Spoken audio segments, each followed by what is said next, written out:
I don't know if you've noticed recently, but buttons on backpacks and on coats are kind of coming back in style. It was originally pretty big in the 80s, but I'm showing you a few different buttons, and they all have one similar feature. They're presidential campaigns from the 1964 election when Barry Goldwater was running as a Republican candidate. And, of course, if you're going to have a presidential election, you're going to have a presidential button, and here are some of his. But who was wearing this? Why, our 40th president, Ronald Reagan, was wearing Barry Goldwater buttons. But why would Reagan wear Barry Goldwater buttons?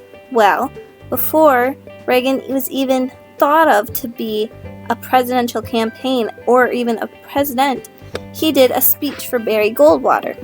Before Reagan was president, he was a kid.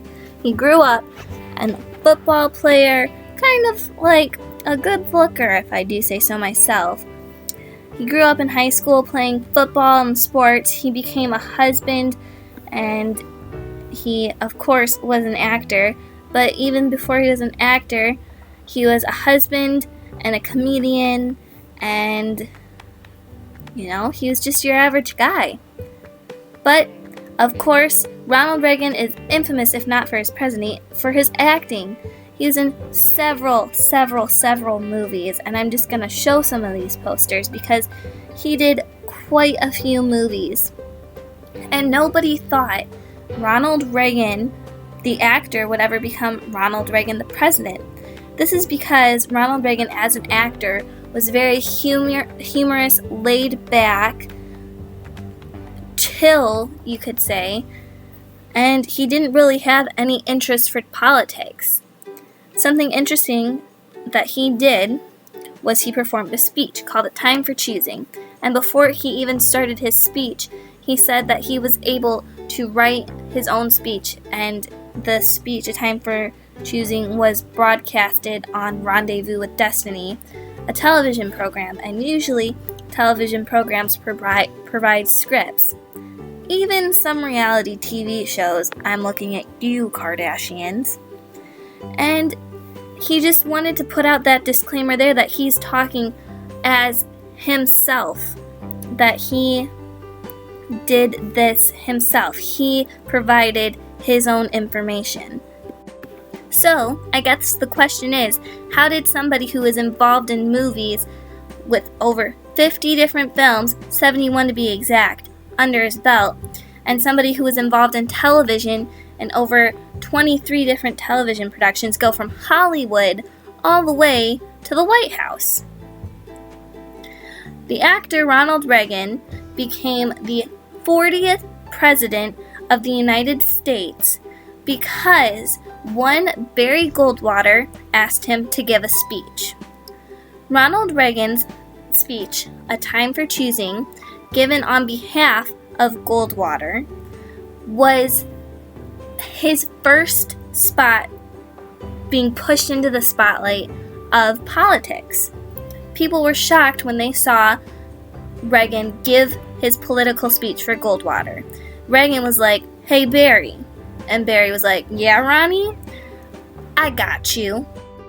The speech, A Time for Choosing, pretty much thrust Ronald Reagan onto the political spectrum, because before, he hadn't really voiced his political opinion strongly, because as an actor, he could, having been a liberal beforehand, if he had voiced his political opinions, the Republicans may not have liked him and would have stopped watching his movies and TV, which would have eventually crippled his ratings.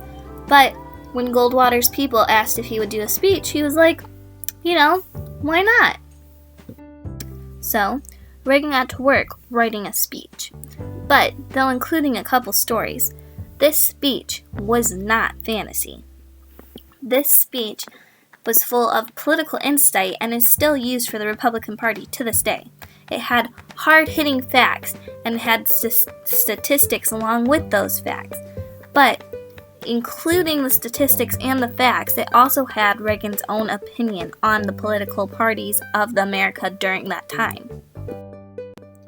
Ronald Reagan starts off his speech with stating his political standing. He says that he was originally a Democrat, but then switched to the Republican Party because of the way that the leaders were running the country.